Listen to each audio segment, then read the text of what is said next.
Hi everyone, we're back to read Chapter 5 of Caroline's Book 1 called Meet Caroline, and Chapter 5 is called Grandmother's Advice.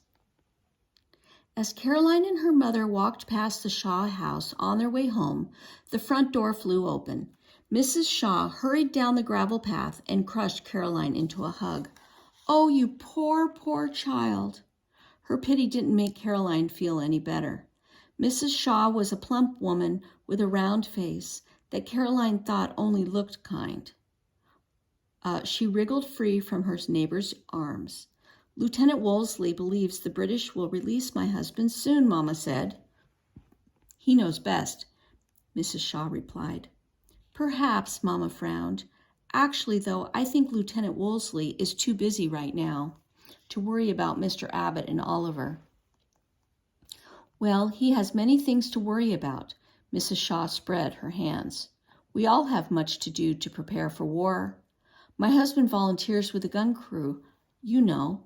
Thank goodness they've been practicing." "Lieutenant Wolseley said Sackett's Harbor is poorly defended," Caroline said, remembering the grim look on the officer's face made her shiver. "If so, it's not the gun crew's fault," Mrs. Shaw huffed. "The government sent cannonballs that don't even fit their cannons." "The cannonballs don't fit?" Caroline echoed. "How can we defend ourselves?" "We must pray that our soldiers will find a solution." Mama pressed her lips together. "Now, Mrs. Shaw, if you will excuse us, Caroline and I should get home." Mrs. Shaw put a hand on Mama's arm. "What will happen to the shipyard?" "Mama is taking charge until Papa gets back," Caroline told her. Mrs. Shaw looked at Mama. "I can imagine how you'll manage the shipyard." "I can't imagine how you will manage the shipyard and your household." "I'm going to help," Caroline said. Couldn't Mrs. Shaw tell that she was only making Mama feel worse? Mrs. Shaw patted Caroline's shoulder. "I'm sure you mean well, Caroline, but we all know that your kitchen skills are a bit, well, lacking." Caroline flushed. 2 days earlier, Mrs. Shaw had stopped by just as Caroline was taking bread out of the bake oven. Grandmother was teaching Caroline how to bake, but somehow Caroline never seemed to be able to mix it just the right amount of flour and water, or knead the dough to the perfect silky smooth texture. Her loaf had turned out heavy and hard. Now Mama said sharply, "Mrs. Shaw."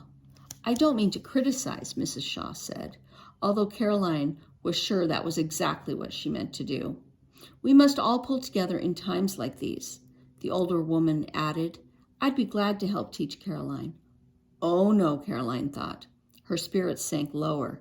"Thank you for your offer," Mama said, "but we'll do fine.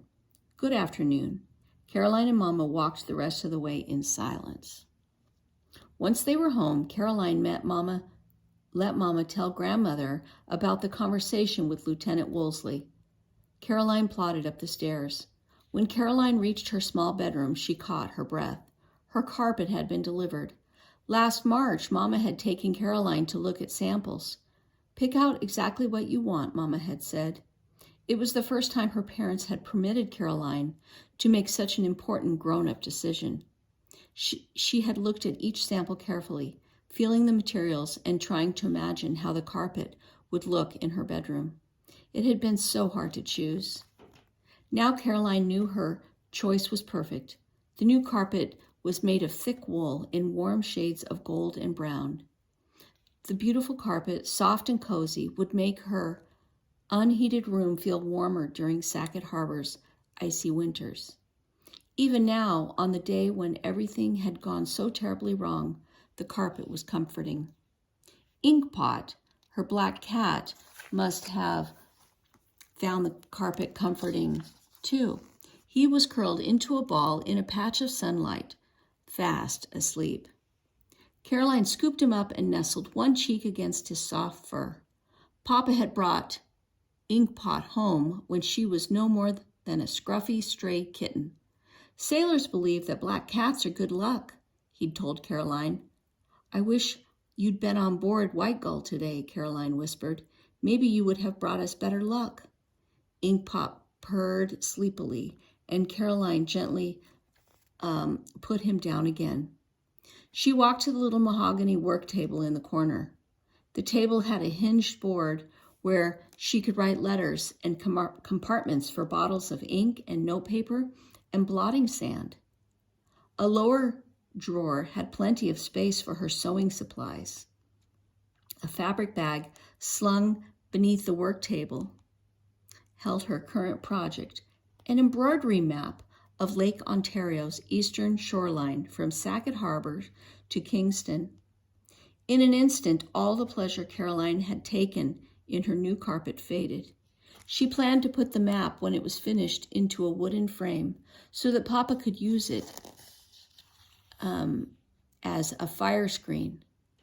She had loved imagining Papa sitting in his favorite chair by the hearth on frosty winter nights with the fire screen allowing him to stay warm without getting scorched. When the lake was iced over and Papa couldn't sail, the embroidered map would remind him that spring would come again. Now Papa was gone, and his fate was unknown. Will Papa ever even see the map? Caroline wondered miserably. She turned and clattered back down the stairs, across the hall, and out the front door. She didn't stop running until Lake Ontario spread below her. To the west, the lake stretched toward a horizon stained pink and orange by the setting sun. Caroline stared in the direction of Kingston. Papa and Oliver were out there somewhere. Had the British put them in jail? Did they have enough to eat? When would they be coming home?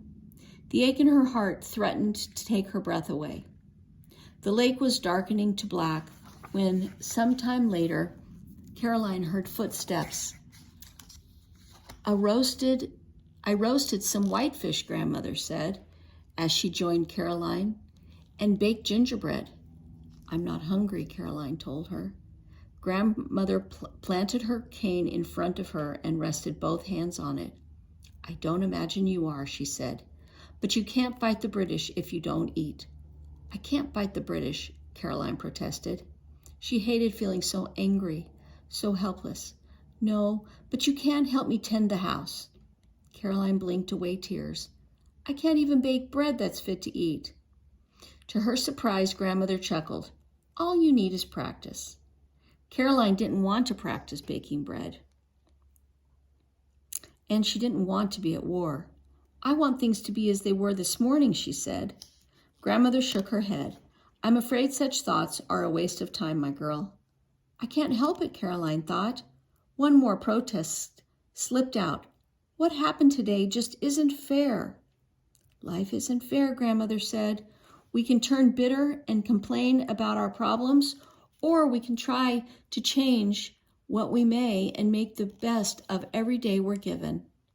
For a long moment, Caroline and Grandmother stood in silence, watching spots of light blink from the village as swallows swooped overhead. Then Caroline said, "I disappointed Papa today. He told me I was too flighty." "I see," Grandmother said. She sounded thoughtful.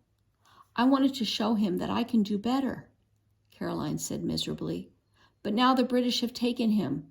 What if I never get the chance?" "I believe you will," Grandmother said. "But Caroline, think for a moment. I suspect your Papa was asking you to be more responsible. That's good advice, whether he's home or not. With your mother working at the shipyard, I'll need more help from you here at home. Scrubbing floors and weeding gardens won't help bring Papa and Oliver home," Caroline thought. She wanted to do something that would help get them back. But she knew that Grandmother, with all of her aches and pains, couldn't manage the house alone. Caroline looked at the woman standing beside her. "Grandmother, how did you manage during the Revolutionary War?" With a shiver, she remembered that Lieutenant Wolseley had said about a possible British attack on Sackett's Harbor. "Were you ever in the middle of fighting?" "Once," Grandmother said. "Weren't you scared?" Grandmother stared into the growing shadows. I was taking water to my husband and his men. I knew how desperately they needed it, and so I went. I wasn't afraid until later. It must have been horrible when Grandfather got killed, Caroline whispered. Those events had always seemed like something from a very distant past to her. Suddenly, they seemed much more real. It was horrible, Grandmother agreed. But I had a farm to tend and children to raise. I learned that women can do what they must. I'll do my best to help you and Mama, Caroline promised. But I wish I could do something to help Papa too. To help fight the British. More than anything else, I think your Papa would want you to stay safe, Grandmother said. Far away from the British. Caroline would be grateful if she never saw a British uniform again, but staying away from the British wouldn't help Papa either. She sighed. I don't want your bones to get chilled, she told her grandmother. Let's go back inside. Okay, and that is the end of chapter 5, and next time we will read chapter 6.